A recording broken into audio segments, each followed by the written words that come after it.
আল্লাহও চায় আপনি আপনারা ছোট করেন। আল্লাহর এটা দেখতে বড্ড ভালো লাগে যে আমার বান্দা ছোট হয়ে থাকতে চায়। মান তাওয়াদা তারাফা, যে নিচে নামতেছে আল্লাহ টাইনা উঠায়, আর যে উঠতেছে আল্লাহ থাপ্পড় মেরে নিচে নামায়। কথা কন। মুসা আলাইহিস সালাম, সহিহ বুখারীর বর্ণনা, বনি ইসরাইলের লোকদের মাঝে ওয়াজ করতেছিলেন, এরকম নসিহত করছিলেন। তো একজন দাঁড়িয়ে বলল, ইয়া নবী আল্লাহ মুসা, মান আ'লামুন নাসি ফিল আরদ।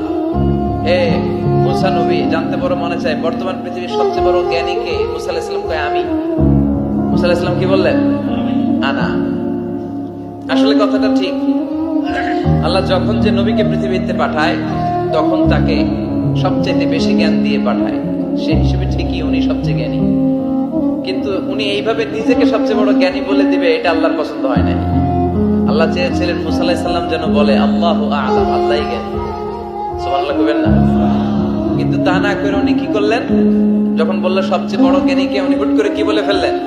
আনা, আমি। আল্লাহ এটা পছন্দ করেনি। আল্লাহ ডেকে বললেন, মুসা, ইউ আর অ্যাবসলিউটলি রং, তুমি ভুল করেছো, তুমি সবচেয়ে জ্ঞানী নও, তোমার চেয়ে বড় জ্ঞানী আছে।